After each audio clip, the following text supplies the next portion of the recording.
Chapter 1571, Specifications Rise.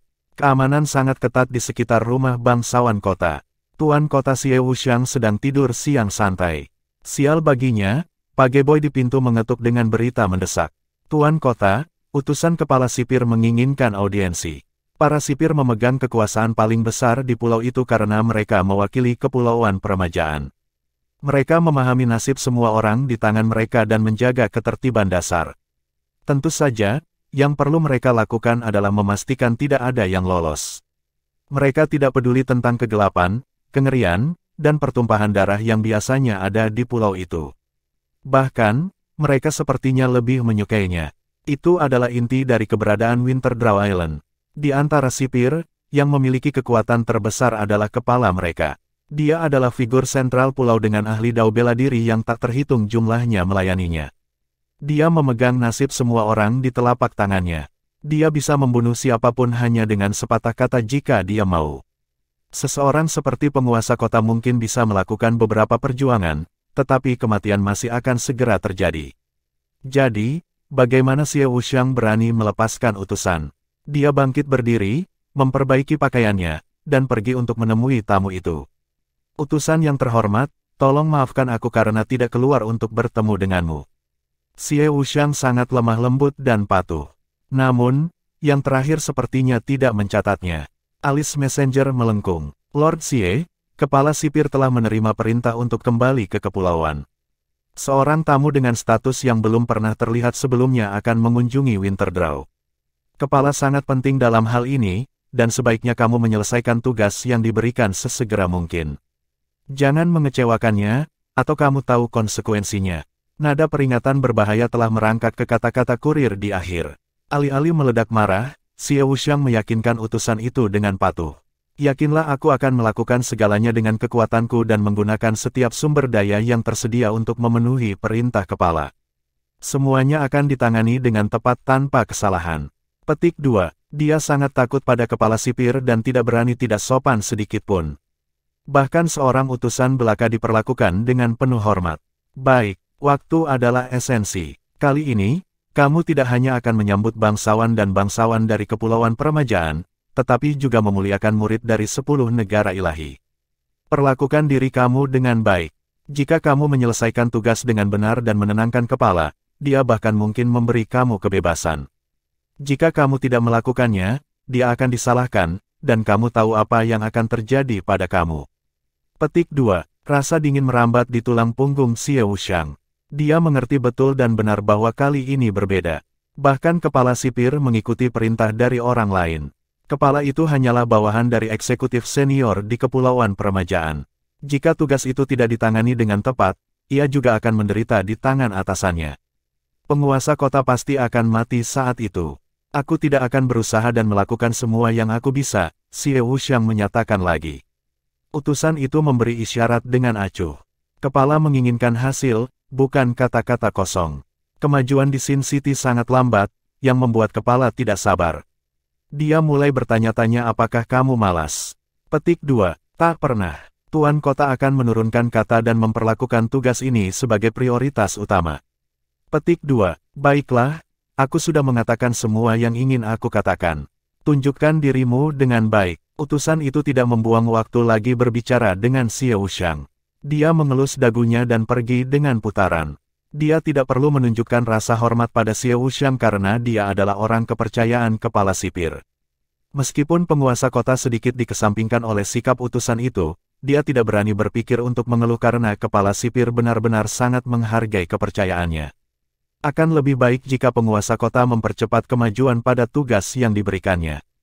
Setelah merenungkannya sebentar, dia mengumpulkan bawahan terdekatnya. Bila seleksi yang akan datang akan dinaikkan sekali lagi ke level yang belum pernah terjadi sebelumnya, dengan hadiah dan gelar yang cocok. Petik 2. Orang kepercayaannya terkejut. Pilihan kali ini telah dibuat dari udara tipis dengan standar yang sangat tinggi. Namun, penguasa kota masih belum puas dan ingin menaikkan standar lagi. Tuan kota, apakah kamu terlalu terburu-buru? Menemukan bakat itu penting, ya.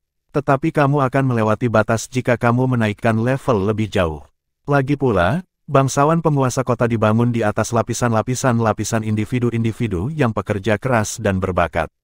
Namun, hadiah dan gelar mereka hanya setara dengan pilihan yang akan datang. Jika kamu menaikkan bilas sekali lagi, mereka akan marah. Petik 2. Sepakat. Seleksi ini dimaksudkan untuk menemukan bakat baru. Jika mereka diberi perlakuan istimewa dan penghargaan yang lebih baik, tidakkah hati bawahan kamu yang sudah lama menjadi dingin? Petik 2. Kami memahami bahwa penguasa kota haus akan bakat, tetapi jika kamu melanjutkan rencana kamu, bawahan kamu yang sudah lama melayani akan merasa itu tidak adil. Bawahannya memberi nasihat yang tulus, dan argumen mereka masuk akal. Jika bila untuk seleksi ditetapkan terlalu tinggi, itu tidak adil bagi para veteran. Xie Wuxiang tahu bahwa orang kepercayaannya benar, tetapi dia menghela nafas. Semuanya, ini tidak lagi dalam kendali kami. Utusan kepala sipir baru saja tiba dengan ancaman terselubung. Dia merasa bahwa kita tidak cukup memprioritaskan masalah ini dan bahwa kemajuannya terlalu lambat. Tampaknya, kepala sipir telah menjadi sangat tidak sabar. Petik 2. Kepala sipir, apakah seleksi ini dipegang oleh perintahnya? Kerumunan menjadi terdiam setelah mengetahui tentang keterlibatan kepala suku. Mereka bisa memberi saran jika masalah itu terkandung hanya di dalam Sin City.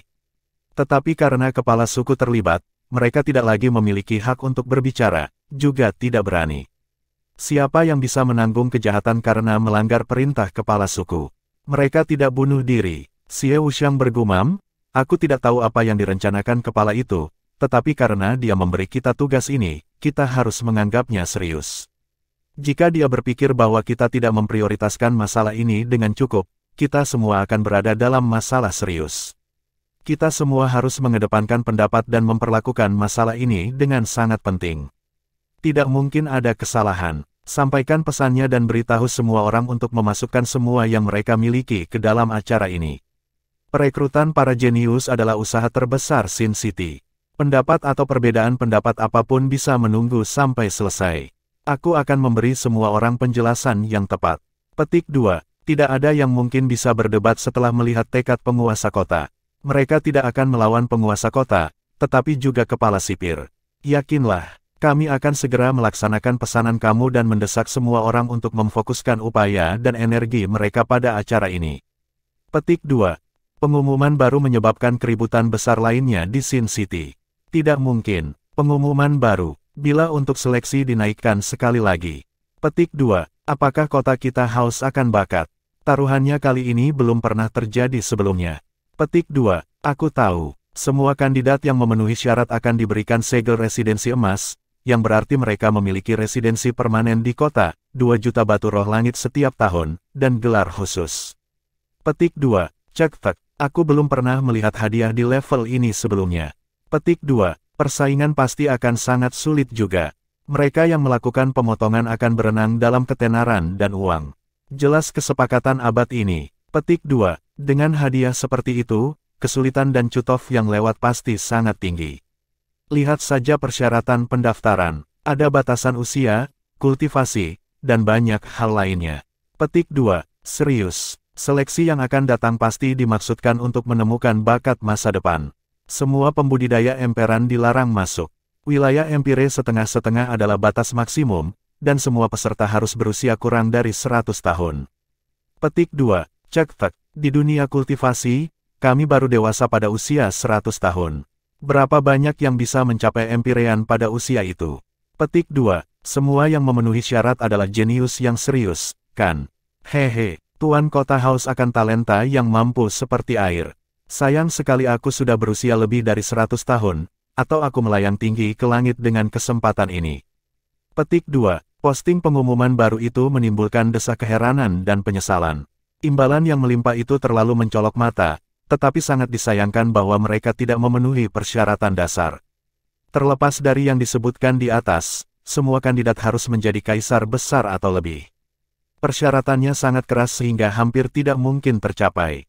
Hanya para jenius sejati yang memenuhi syarat. Pada usia 100 tahun, para jenius sejati akan mencapai langkah mereka dan mulai melonjak secara dramatis, sementara para jenius yang lebih kecil akan mulai menghadapi kemacetan mereka. Potensi seseorang sebagian besar akan muncul pada usia ini. Di dalam penginapan tempat Jiang Chen tinggal, diskusi panas berkobar di mana-mana tentang standar yang baru diangkat. Suasana di kota telah tumbuh sangat kencang setelah pengumuman. Dia tidak menyukainya sedikit pun. Orang berkepala dingin seperti dia bisa merasakan bahaya yang sering mengintai di balik layar dalam adegan gaduh seperti ini.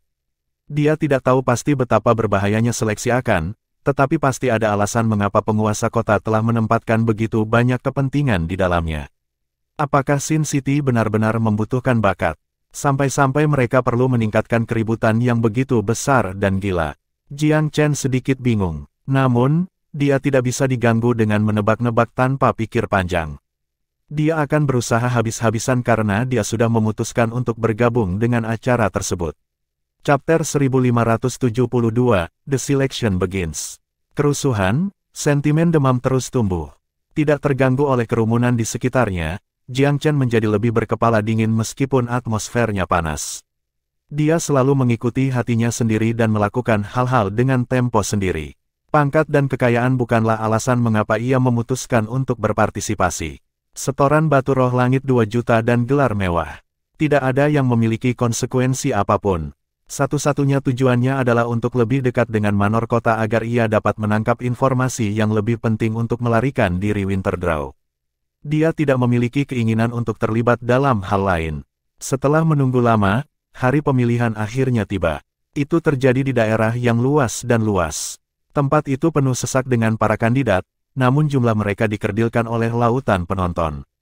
Kampanye promosi yang intens yang diluncurkan melalui berbagai saluran telah mengangkat acara ini ke ketinggian baru dan menggembleng seluruh kota. Itu merupakan kesuksesan besar dan menarik banyak orang jenius. Berdiri di daerah kandidat, Jiang Chen tetap terbenam di dunianya sendiri, menutup telinga dengan suara bising di luar. Tuan kota Xie Wuxiang muncul di tribun ketua, ditemani oleh penasihatnya. Para penjaga yang terlarang menjaga ketertiban, mengenakan baju besi khusus mereka. Sorak-sorai bangkit begitu kerumunan melihatnya. Dia agak populer di Sin City, dan para penonton senang menyaksikan kemuliaannya secara langsung. City Lord Xie, City Lord Xie. Gelombang demi gelombang kegembiraan menabrak satu sama lain. Dengan sedikit senyum, Tuan Kota balas melambai.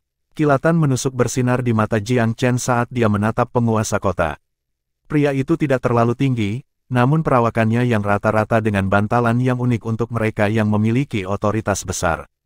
Auranya segera mendominasi adegan. Dia tidak bisa jauh lebih lemah dari Forevater Bambu Savages. Layak dari ketenaran Myriad Abyss, pemimpin sebuah pulau pengasingan sederhana sekuat nenek moyang seluruh suku di benua Divine Abyss. Itu adalah pertanda kesenjangan besar antara kedua bidang dalam hal ini. Jiang Chen menutup matanya setelah mencuri pandangan sekilas. Bapak-bapak dan ibu-ibu, tolong diamlah agar aku bisa mengucapkan beberapa kata sederhana. Tuan kota memberi isyarat untuk diam dengan kedua tangannya. Seolah membatu, kerumunan berbalik diam. Pernafasan yang keras pun tidak terdengar. Seolah-olah segudang orang telah menjadi udara. Mata Jiang Chen menyipit. Xie Wuxiang telah membungkam para penonton dengan gerakan tangan yang sederhana dan satu kalimat, suatu tanda pasti dari otoritasnya yang luar biasa. Kota kami menempati peringkat sebagai salah satu dari 3 kekuatan besar di Winterdraw.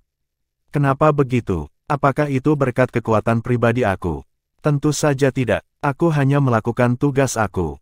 Kamu adalah anugerah dan dukungan terbesar kami. Tidak ada yang bisa menghentikan kita ketika kita bekerja sebagai satu. Hari ini, seperti halnya kota kami, aku telah menetapkan standar tinggi sehingga talenta terhebat dapat bersinar paling terang. Bukankah itu tujuan kita semua di sini?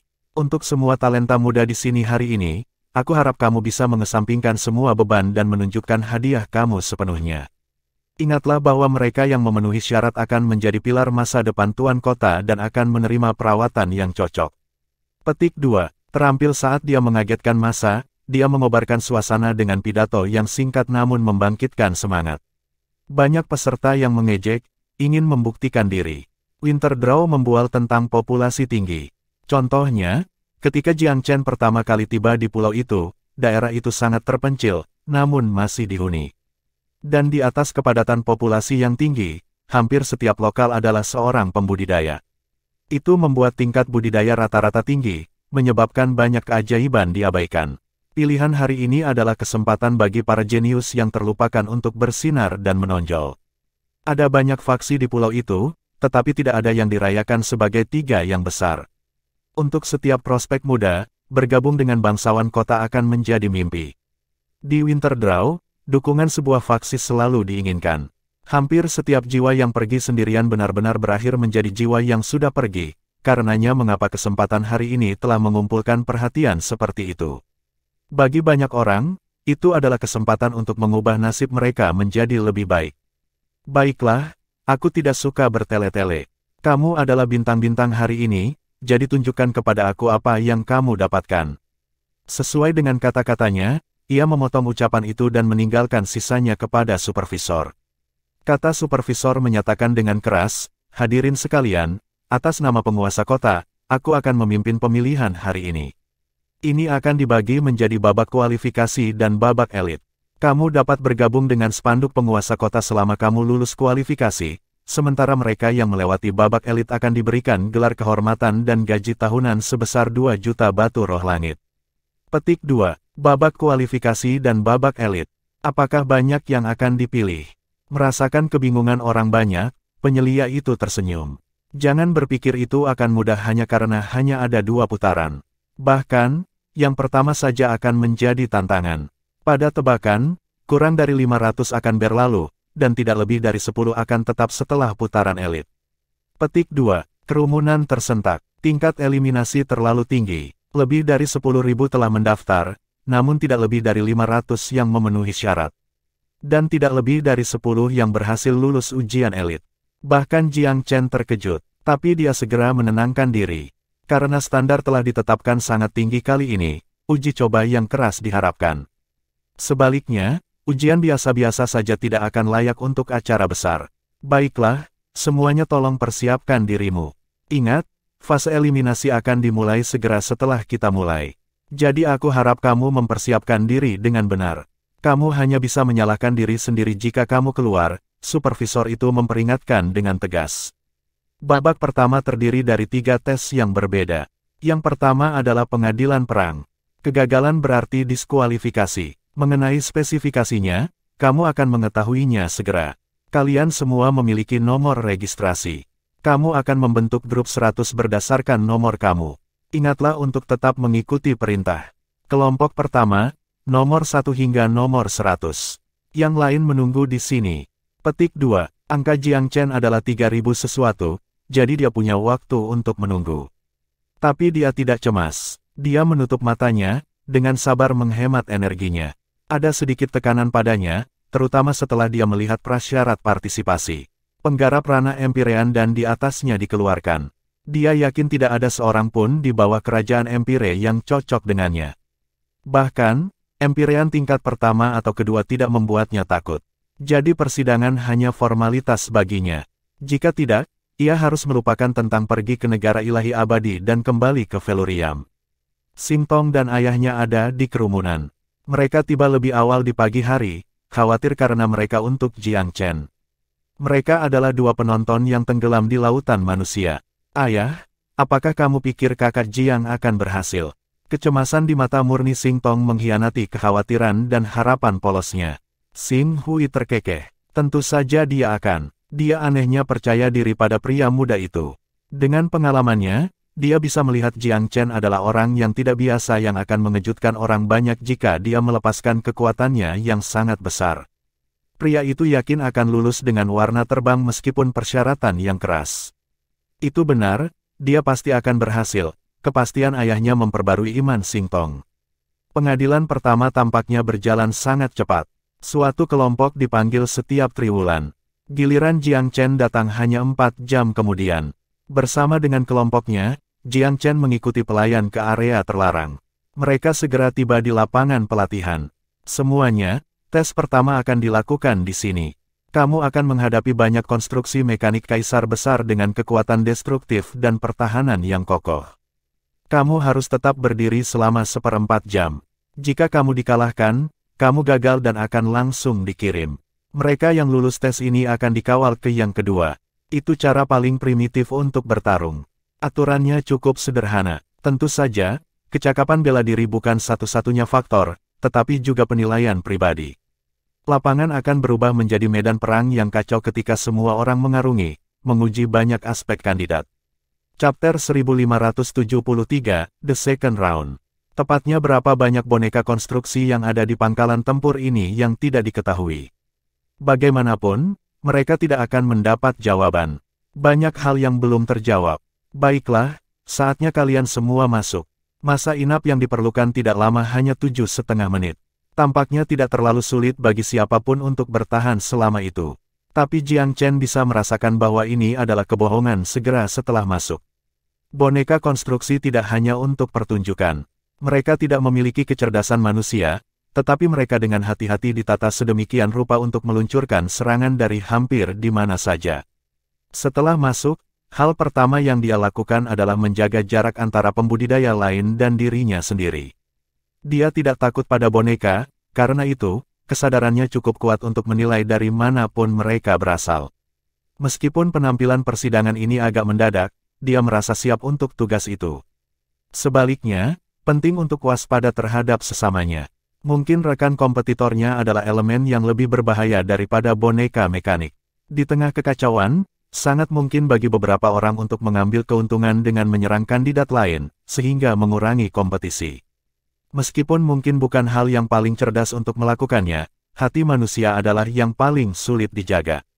Jiang Chen tidak mengulurkan harapan bahwa ada orang yang mau bekerja sama dengannya, tetapi dia tidak ingin ketahuan atau menjadi batu loncatan orang lain. Dia menjadi jauh lebih tenang setelah mengambil keputusan ini dan menggunakan metode penghindaran yang sangat pintar. Menyebarkan kesadarannya, ia mencari bahaya yang mungkin timbul. Boneka-boneka tidak menyerang dengan intensitas tertentu pada awalnya.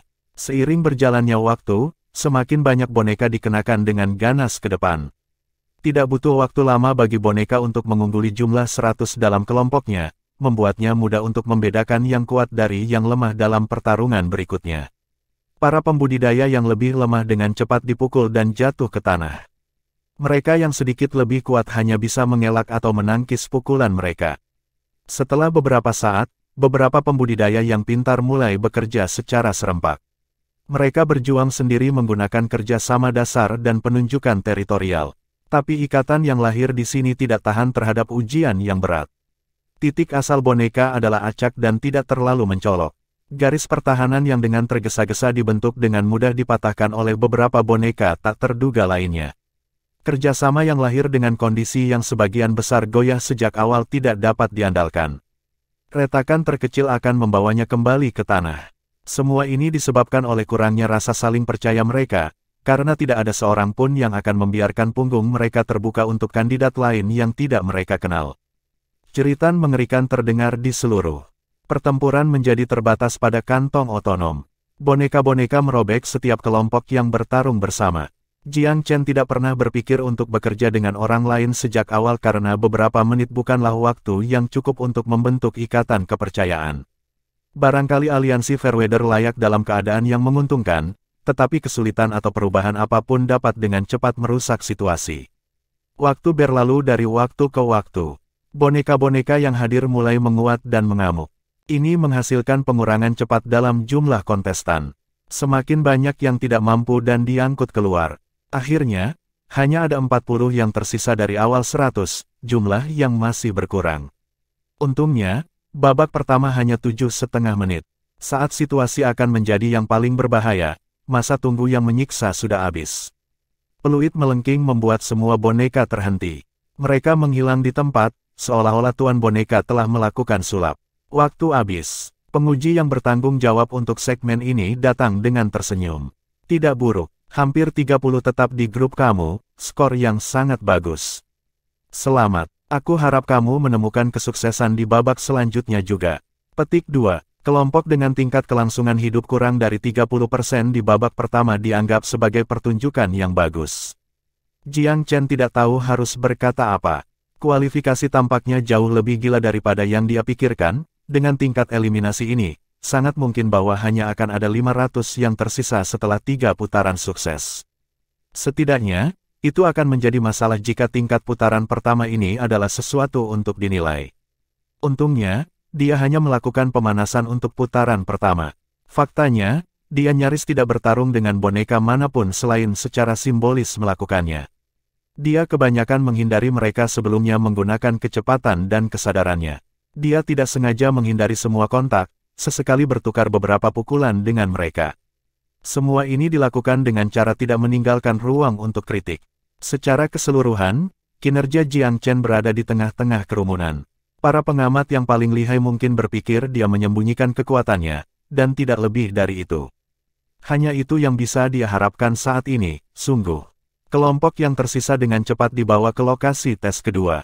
Semuanya, tiba di tes kedua berarti kamu sudah beruntung dan cakap. Namun, putaran kedua lebih mudah daripada yang pertama. Kamu harus mempersiapkan diri. Babak kedua menguji kesadaran kamu. Kamu akan ditempatkan di labirin. Lebih tepatnya, ini adalah istana normal dengan formasi di dalamnya. Kamu harus keluar dari labirin dalam waktu 1 jam. Semua yang tidak bisa akan gagal pada putaran kedua. Petik 2. Tes kesadaran. Jiang Chen mencibir pada dirinya sendiri. Tidak ada tes lain yang bisa menjamin kesuksesan, selain kesadarannya. Menavigasi keluar dari labirin. Ini bukan masalah sepele. Dia adalah ahli formasi yang cukup mampu di labirin. Selain itu, kesadarannya telah sangat diberdayakan oleh segel rantai yang aktif di dalamnya. Dalam kenyataannya, kesadarannya sudah setara dengan yang Empirean. Beberapa kultivator pada tingkat itu bahkan tidak akan menang melawannya hanya dengan kesadaran semata. Banyak ahli Empirean telah mencoba untuk menyerang dia menggunakan jalan itu, tetapi tidak ada yang berhasil. Contoh terbesar adalah tetua Si dari keluarga Huang, seorang lelaki tua yang berusaha menghancurkan pikirannya tanpa terdeteksi. Serangan itu dinetralkan tanpa terlihat tanpa perubahan ekspresi. Segel rantai bertanggung jawab untuk itu. Tapi sekarang, segel rantai itu jelas jauh lebih aktif. Kesadarannya melihat manfaat yang sangat nyata dalam bentuk peningkatan kesadarannya. Labirin-labirin, antisipasi merayap masuk. Jiang Chen belum melihat setiap jenis pembentukan labirin atau labirin di sana, tapi dia punya banyak ide dan pengalaman tentang mereka. Banyak hal dari alam itu memiliki kesamaan, teori yang mendasari. Formasi 9 labirinnya adalah contoh sempurna dari labirin yang kuat. Formasi minor dan major artifisnya dirancang serupa untuk membingungkan dan membingungkan. Selain itu, ada formasi penghasil ilusi di kediaman Guoran, serta metode spasial rahasia. Jiang Chen memiliki basis pengetahuan yang diperlukan dari kehidupan sebelumnya, yang dipasangkan dengan warisan sekte kuno Crimson Heavens. Baik, labirin terbuka, masuklah ke dalam. Sebuah suara terdengar. Semua orang memberanikan diri tanpa ragu-ragu.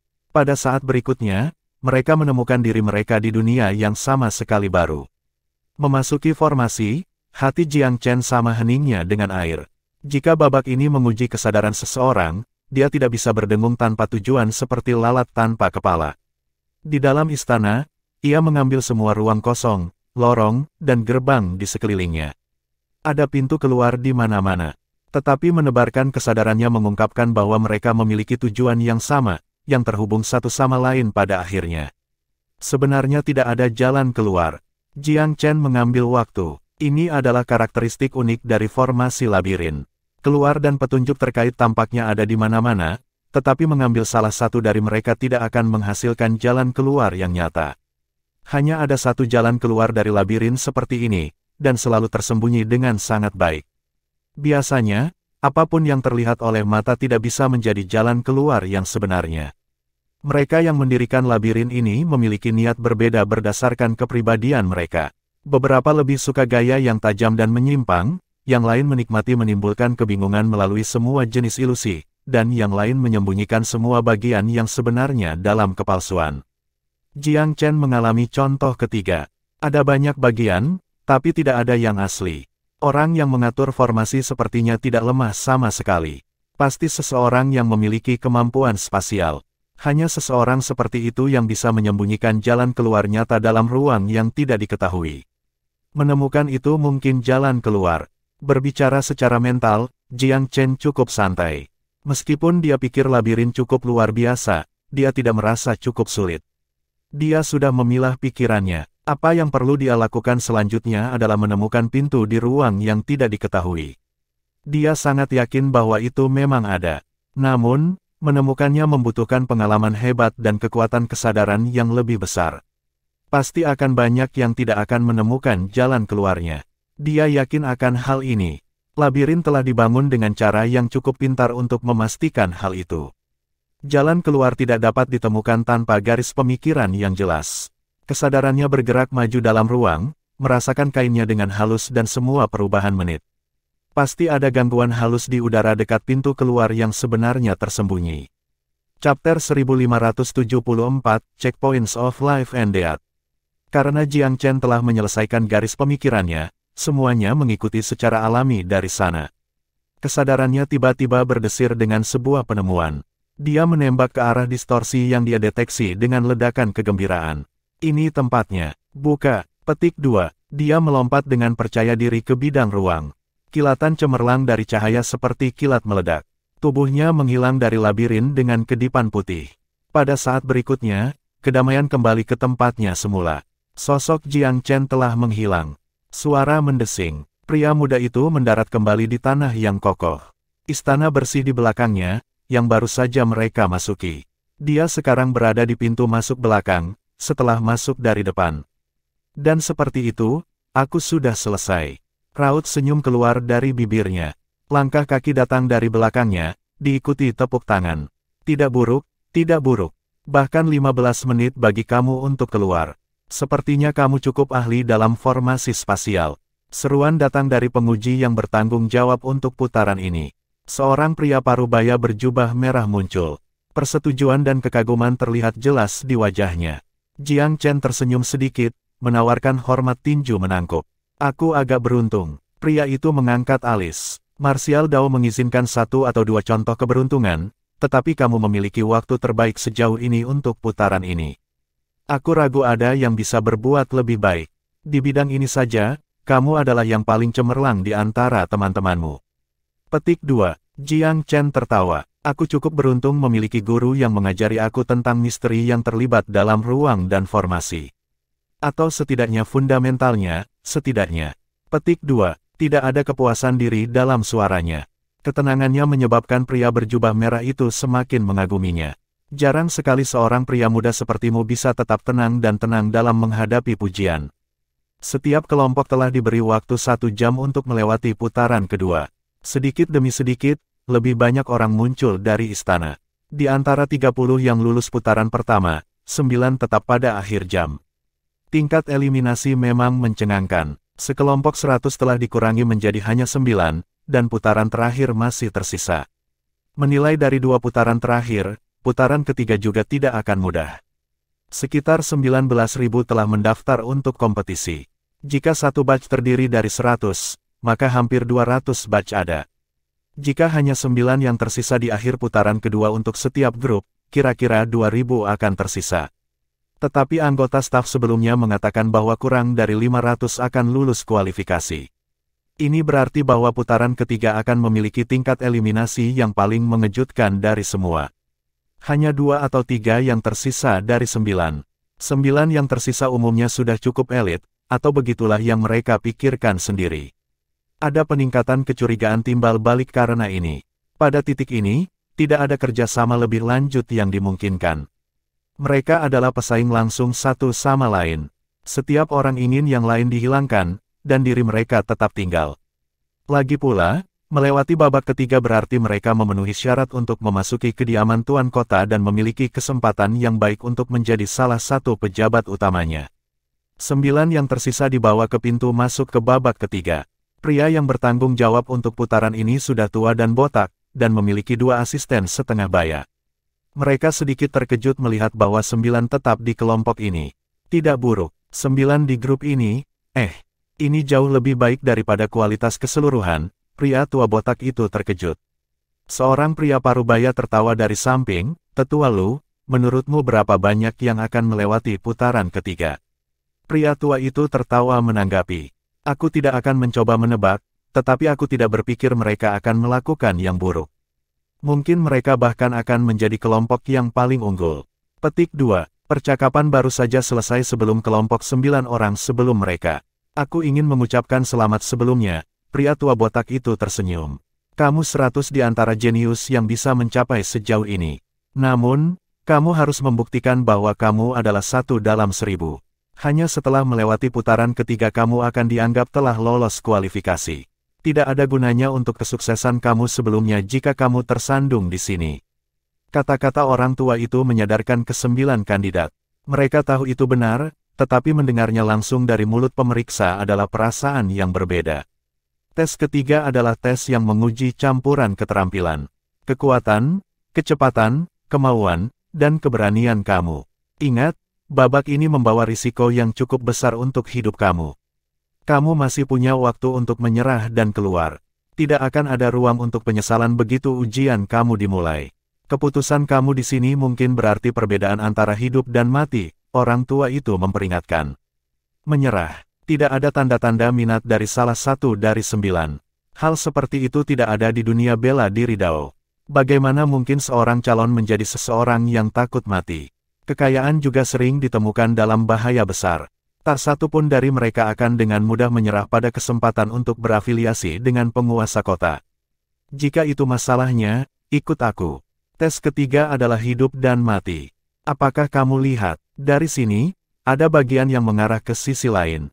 Banyak pos pemeriksaan hadir, masing-masing membatasi pajak hingga titik kematian. Kamu hanya memiliki satu kesempatan untuk melewati semuanya dengan lancar. Jika kamu mencapai akhir, kamu lulus. Jika kamu ditahan di mana saja di sini, akan ada peluang kematian yang adil. Petik 2. Peluang kematian yang adil. Ini adalah cara yang agak bijaksana untuk mengatakannya. Apakah akan terjadi atau tidak sulit ditentukan. Atur dirimu sesuai dengan nomor registrasi kamu. Para kandidat memeriksa di antara mereka sendiri.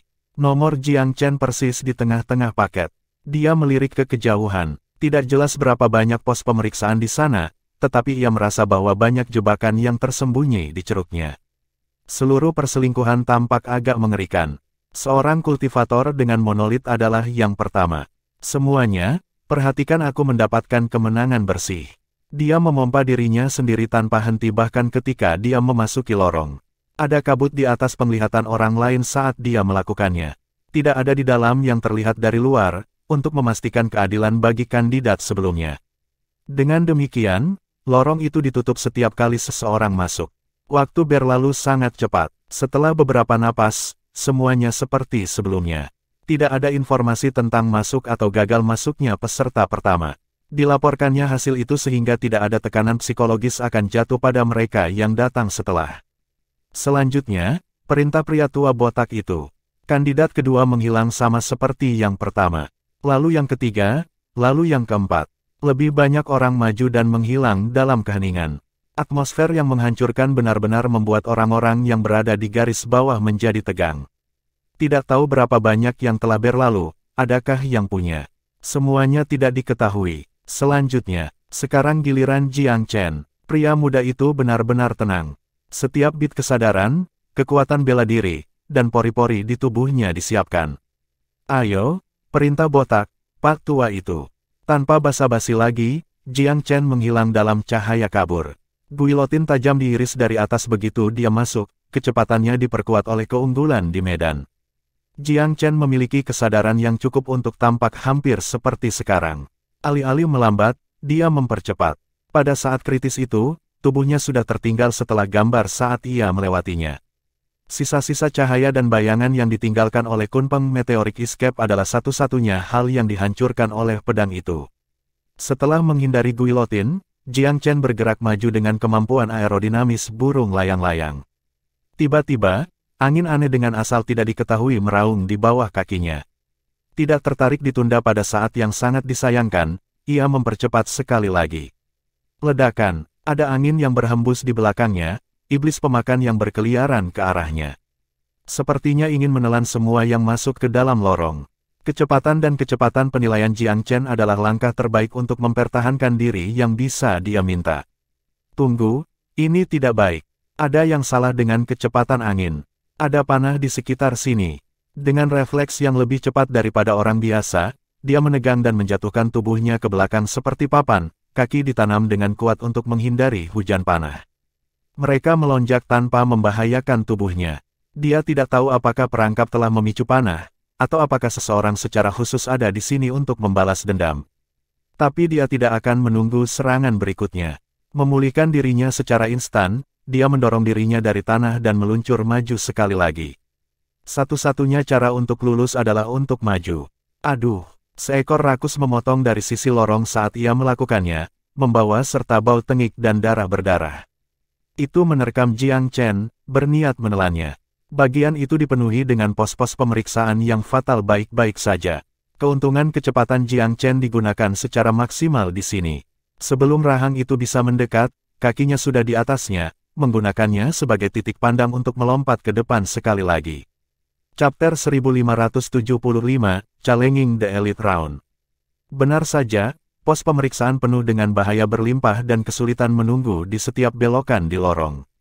Jiang Chen melompat di atas rahang berdarah, tetapi sebelum dia bisa mencapai kecepatan tertinggi, naga api memamerkan taring mereka muncul di langit berawan di atas. Pilar api yang berputar menyulut lautan api yang menjulang tinggi, seolah-olah dia tiba-tiba kembali ke formasi 7 pembantaian kuno. Ada beberapa perbedaan, tetapi sama seperti formasi, berbagai perubahan mengotori jalannya tanpa peringatan. Untungnya, dia akrab dengan rahasia formasi. Bahaya yang tampaknya besar yang mendekatinya tidak sama mengancamnya seperti kelihatannya. Jiang Chen, jangan khawatir. Api adalah ilusi. Aku tidak merasakan energi mematikan datang dari mereka. Vermilion berdiam-diam mengirim. Dia bahkan berani menghadapi kebakaran paling mengerikan dengan binatang buas kuno di sisinya, tetapi penjelasannya masih membuat hatinya tenang. Sosoknya melaju cepat dan melesat lurus ke kobaran api, menembus mereka di sisi lain. Sidang ketiga ada di belakangnya. Selamat, anak muda, kamu telah melewati kualifikasi, sebuah suara memberitahunya. Mengumpulkan dirinya sendiri, Jiang Chen tidak menunjukkan kebahagiaan saat ia mengikuti para pejabat. Adapun kandidat lain, itu bukan urusannya berapa banyak yang akan lulus, selama dia sendiri melakukannya. Dia dibawa ke aula besar yang tenang untuk beristirahat. Beberapa kandidat telah selesai di depannya dan sedang menunggu di dalam. Dia melirik ke arah mereka dan menghitung selusin sosok yang duduk. Benar saja, ada banyak bakat di Winterdraw. Dia belum berusaha sekuat tenaga, tetapi dia masih terkejut melihat begitu banyak yang memenuhi syarat. Sebagian besar kaisar besar dari wilayah manusia mungkin akan gagal, bahkan tanpa batasan usia. Memikirkan tempat ini hanyalah pulau pengasingan di antara kepulauan peremajaan. Fondasi Myriad Abyss Island benar-benar tidak bisa diremehkan. Jiang Chen menjadi lebih waspada dengan pengakuan ini. Dibandingkan dengan domain manusia, dia dikejutkan oleh energi roh yang jauh lebih kaya saat pertama kali dia mendarat di pulau itu, hanya untuk mengetahui kemudian Winterdraw hanyalah kekuatan tingkat kedua atau ketiga. Ini membawanya untuk mempertimbangkan kembali Myriad Abyss Island dengan cara baru, bahwa tempat seperti itu akan memiliki energi yang kaya. Perjalanan aku kali ini tidak akan mudah. Jika aku menjadi ceroboh, aku bahkan dapat meninggalkan penyesalan di pulau marginal ini. Tempat yang menakutkan, aku benar-benar tidak bisa menurunkan penjagaan aku sedetik pun di sini. Dia duduk bersila untuk mendapatkan kembali nafasnya. Persidangan berlanjut. Hampir 20.000 anak muda telah mendaftar, jadi butuh kira-kira 4 hari untuk kualifikasi untuk akhirnya berakhir. Baiklah, jenius muda, kamu sudah menunggu lama sekali. Suara pengawas berdering di dalam aula yang damai. Secara total, 398 dari kalian telah memenuhi syarat. Pertama-tama aku ucapkan selamat kepada kalian semua karena berhasil sampai sejauh ini. Kamu telah memperoleh pengakuan bangsawan kota dan menjadi salah satu dari kami. Kamu akan menghadapi putaran elit yang lebih keras berikutnya. Hanya 8 yang akan dipilih paling banyak. Para elit ini akan dianugerahi gelar kehormatan dan mendapat gaji tahunan sebesar 2 juta batu roh langit. Ingat, itu hanya gaji pokok. Hadiah tambahan yang cukup menunggu setelah kontribusi atau prestasi besar. Rumah penguasa kota memiliki aturan yang sederhana dan langsung. Kemampuan kamu akan menentukan perawatan kamu. Lebih penting lagi, kamu harus menunjukkan pada penguasa kota bahwa bakatmu lebih unggul daripada orang lain. Itulah satu-satunya cara untuk mendapatkan rasa hormatnya.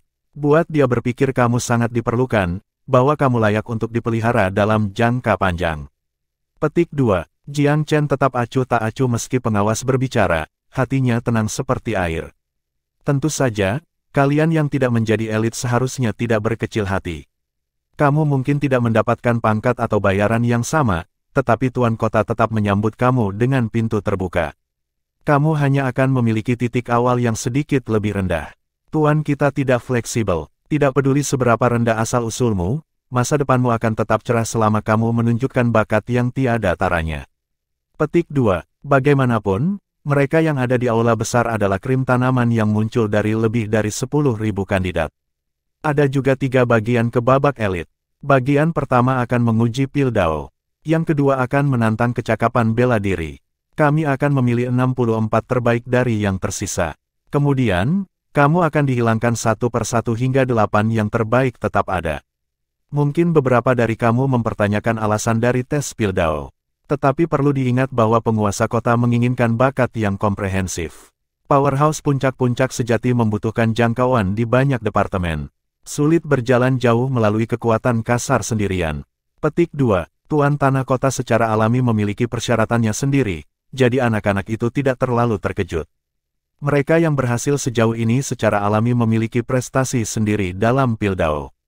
Persaingan itu kejam, tetapi langit adalah batasnya jika kamu dipilih. Anak-anak, tunjukkan kepada kami apa yang kamu terbuat dari.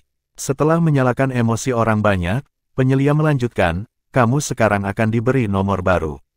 Petik 2. Jiang Chen dikaitkan nomor 81. 9 kali 9 adalah 81, kembali ke asal semua.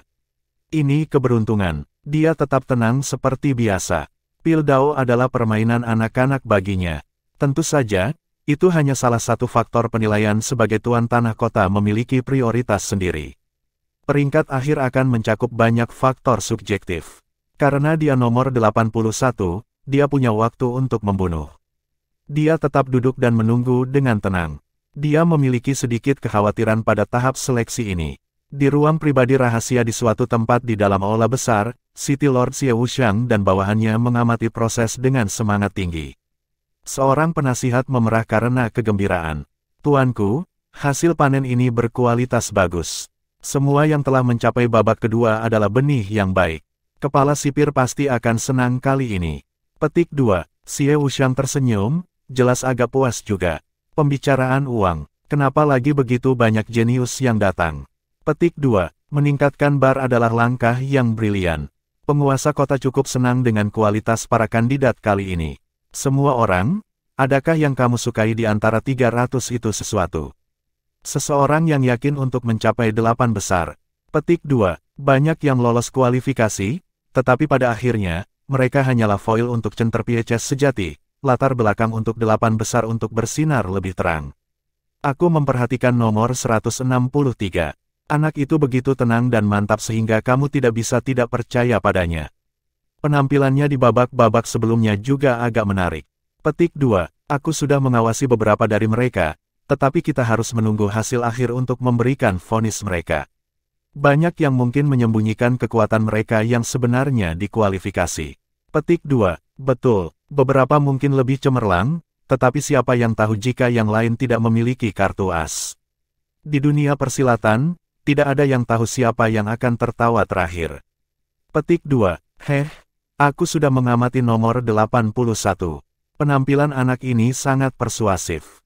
Dia tidak membiarkan suasana demam memengaruhi dirinya. Seseorang yang bisa tetap tahan terhadap pengaruh luar pasti akan menjadi seorang ahli. Petik 2. Nomor 81 adalah Jiang Chen. Xie Wuxiang melihat ke aula besar dan memindai nomor yang ditugaskan, matanya menyapu Jiang Chen. Benar-benar ada yang lebih dari pemuda ini daripada yang terlihat. Sekilas, dia merasakan aura aneh yang keluar dari bocah itu. Itu murni naluri pembangkit tenaga listrik. Dia tidak bisa menahan untuk melihat lagi, mengangguk sedikit setelahnya. Nomor 80 layak untuk diawasi. Dengan mata terpejam, Jiang Chen samar-samar bisa merasakan helai kesadaran yang samar di udara mengamati dirinya sendiri. Tapi dia tetap tak bergerak, seolah tidak sadar. Semua pejabat mengamatinya karena penghakiman penguasa kota, tetapi yang terakhir berkata, jangan berlebihan, atau kamu mungkin mengkhawatirkan anak-anak dan menghambat kinerja mereka. Para penasihat menghentikan pengawasan mereka atas perintahnya. Saat itu, seseorang memanggil nomor Jiang Chen. Akhirnya tiba gilirannya.